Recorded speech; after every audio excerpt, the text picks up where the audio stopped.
What's up guys, and welcome back to the channel. So today we get to drive our first ever Porsche 911 GT3 RS. So huge shout out to HBI Auto for providing the supercar for us today. Check out their website, that's down in the description. But we've been in a lot of Porsche models this year, never driven the big boy here. So this is gonna be a lot of fun to get behind the wheel of. Yeah, we've been in the last 3 generation GT3s, but the RS is more of that, even more track focus. We have about 20 more horsepower, cranking out 520, rear wheel drive car, 7-speed PDK, and this thing has even more lightweight aspects. Carbon fiber front bonnet lid, we get a sticker on the front instead of an actual emblem for the Porsche logo, brake ducts all around, front louvered fenders, body kit, ginormous wing. You can see that from here.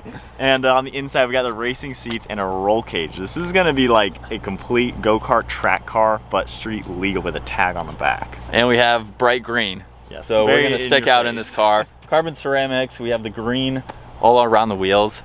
But let's just get into it. I mean, I just want to ride and drive this thing. Let's go for a drive. Let's do it.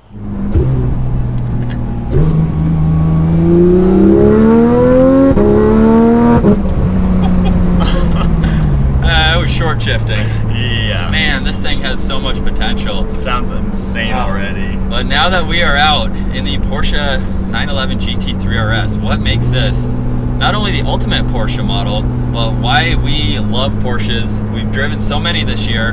Why are they growing on us?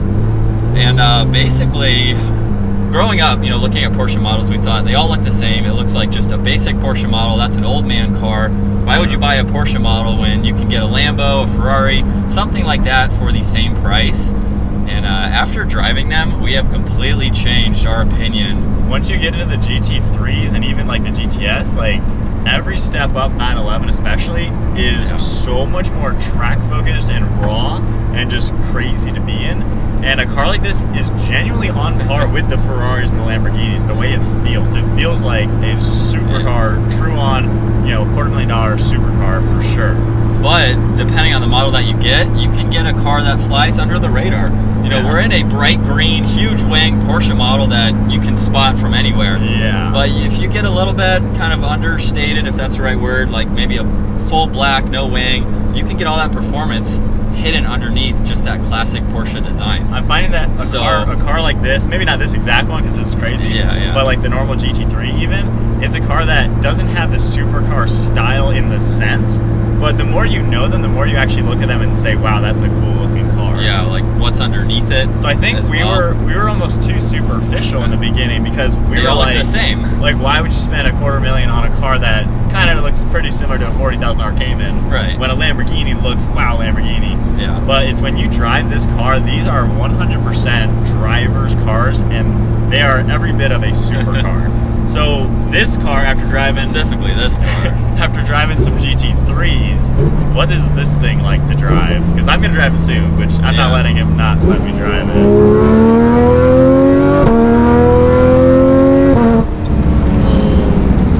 By far, the best sounding cars I've ever been around. Even the 911s that we were in, like the lower trim levels, they just sound so good. These things rev out to almost 9,000 RPM. And we're not doing that today. Yeah, and it's crazy how much it sounds like that already. Yeah.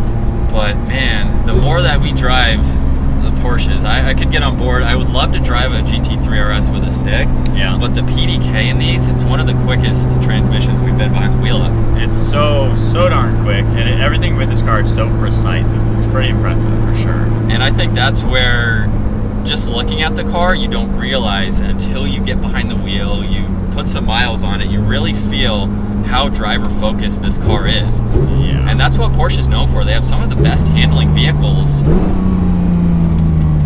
Like this turn.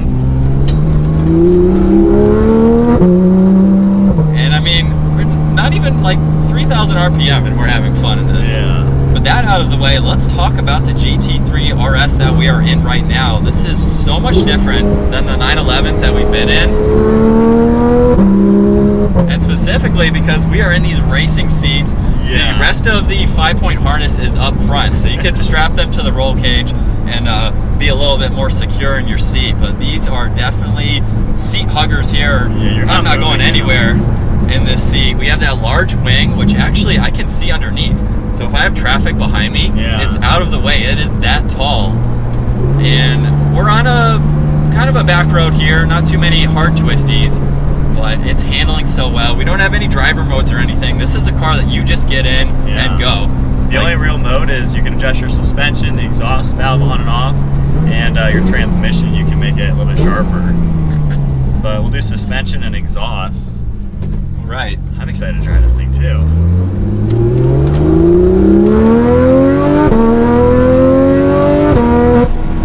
Gosh.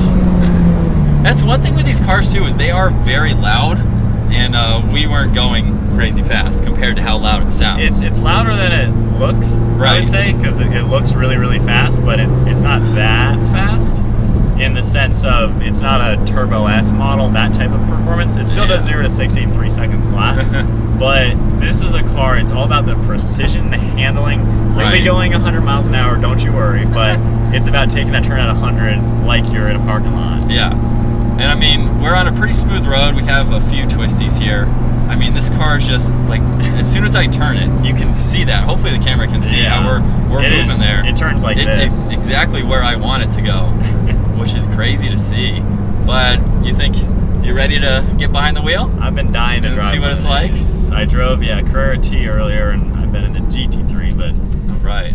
So now that I'm behind the wheel of this car, these seats are really interesting to be in. They do have manual controls for forward and back, but you can adjust them with one button to actually adjust kind of how it's sitting. So it's kind of an all-in-one recline and up and down. So at least there is some good, I guess, feedback to get these things comfortable. But then when we are taking the fun turns and stuff, you can just tell this car is all about that handling.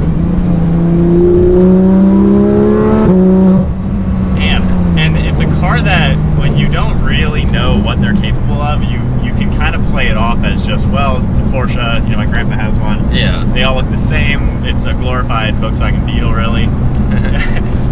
That might offend some people, I don't know. I mean, I used to think like I would never buy a Porsche because of that, because they looked all the same. You couldn't really tell them apart if you weren't really like a Porsche. Yeah. Filled with all the knowledge of them. But when you're in it, like we've driven the Huracans and stuff, and it is right on par. In fact, it's got better visibility, so it's even better for that aspect where you can really point this car. I can see the front fender, so I know exactly where my front tires are, and in the rear view, I can see those wide hips on the back. And so technically, you can put people in the back. If you tone it down to like a GTS or something, yes, but this one, not really exactly that practical.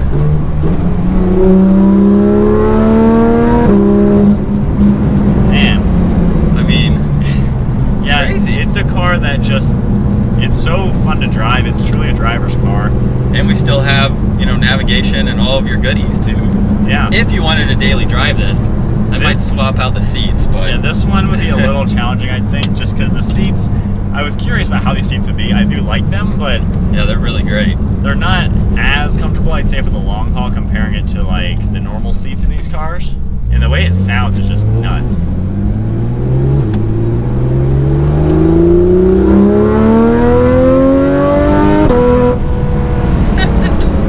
I don't even know what to say about that sound. Dude, they just... And that's stock. Oh, man. These truly are cars, you just have to drive them to realize why they're so good. Yeah. And they hold their value so well. They literally go for more money used than they do brand new. You can spec the current generation, the GT3s, I spec them for at 180. Used ones, I've seen people asking 300 for the few that have been delivered. A car like this, I mean, it's just going to hold its value too, to where you can actually kind of worry-free own it. You can enjoy the aspects of holding the value and having just a crazy supercar. I would say we're probably in a higher mileage one too, 21,000 miles. Yeah. This has been driven, hopefully on the track, a lot of back roads. I would say this has a good amount of miles on it. Yeah. And I'm sure those were fun miles. Yeah. And from what I've seen, Porsche is pretty reliable too, and I think that's a big part when you do buy a car like this. You want it to be worry-free to drive, to where it's not going to be in the shop every single day. Right. You want to enjoy it and rip on it, because I mean, it's a car meant to be ripped on. Quite honestly, it's a over-engineered race car, so you want to be able to have a lot of extra fun with it. This car, it makes your heart pound when you're not going too fast. And that's one thing that I really like with a car like this. While it's not the most high horsepower, fastest car in the world, I mean, it throws you in your seat pretty good. It's not exactly a slow car. Yeah, I mean, it has pretty solid power. Very smooth, and since we have such a high revving engine, it is just non-stop. 9,000, I can't even imagine. Not only we might go to jail, but how insane that would sound. Yeah. But these cars have a special feeling, and I become a fan, Mike's become a fan. I'm already building GTS models and GT3 models online, GT4 Cayman models to figure out, you know, another car in the garage at some point in life. Oh, is this the window sticker? It is. So this had an original price of $205,000. I'm sure it's for closer 2019. I'm sure it's closer to $250,000 at this point at least. Yeah. But yeah, like I said, holding value very strong. The lizard green was a $4,200 option. We have the leather and Alcantara for $3,400. And what else? LED headlights were $3,000. The wheels painted $1,300. And I don't know what custom tailoring option is, $1,700. And that's about it. Yeah. So nicely spec'd. That's all the options. Yeah. But yeah. Oh, that is cool to find. We might want to do the long way back to the dealer though, because I don't want to get out. That's one thing I found when I drove the black GT3 like a month or two ago. Yeah. That was my turning point of saying these cars are something special. I love the manual. The PDK is cool. So hold on. Me, I've always kind of wanted the manual version if something came in both. This is the first time I've driven a car where I don't know what I would get, because the way this sounds between shifts, you can't get in the manual because it's so quick. You just get to bang through every gear. I don't think that's it's something cool. Fast enough to need the PDK, even though it's a quick transmission. It doesn't need the PDK, but the sound is so much more quick with it. You can still get that with the manual. You can't shift as fast. It's just so quick. No, I know, but the sound is... But the way that it goes from one gear to the next, it's just so quick. You get to hear the changes in sound. It is cool. It's pretty cool. But the manuals in these are so precise as well. I would get the manual just because how often can you actually buy a manual car in today's market?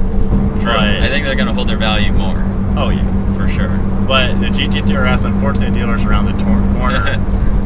Wow, this definitely is a way step up in terms of the raw feeling comparing it to the GT3s that we were in. Yeah. Those cars are absolutely daily drivable friendly, not even a question. Right. Aside from you don't get back seats anymore, how often do you need 4 people in this car anyways? I mean, they're there if you needed them, but it's a 2-seater. Yeah, but with this car, it's a dedicated 2-seater, as much practicality as a Huracan, but even better because the trunk's bigger. Yeah. But the way this is so precise in the turns, the visibility increase from a mid-engine supercar, and the balance, even being a rear-engine car, is crazy how having the engine way back there, it still handles like amazing. Oh yeah. So it's incredible. I don't know. We're just fanboying out on these cars lately. Yeah, I can see why people rave about these cars. We've been in the most Porsches in the last 6 months than we have ever. And so getting that seat time really gives us a different perspective. I think that's one thing, is people comment on videos about certain cars and we say, have you driven it? Their answer is no. Right. If you haven't driven a car, you don't know what you're talking about. So we didn't know what we were talking about all our whole lives. It was just, oh, look at that Porsche. Sure, why not? I'd rather have a Lotus Evora or something, even though that handles well. Porsche is still... But this is becoming that just amazing supercar, and you don't have to deal with the craziness of people probably looking at you like, oh, you have a Lamborghini. This is more like, oh, a nice Porsche. Look at that lime green Porsche. You'd never know it was $250,000. Right. So I think as time goes on, as we increase our car collections, I feel like we'll really see the benefits of something like this. Yeah. But unfortunately, we are time to give the car back with the GT3 RS. Hope you guys enjoyed today's video, getting to go on a drive with us behind the GT3 RS. Such an amazing car.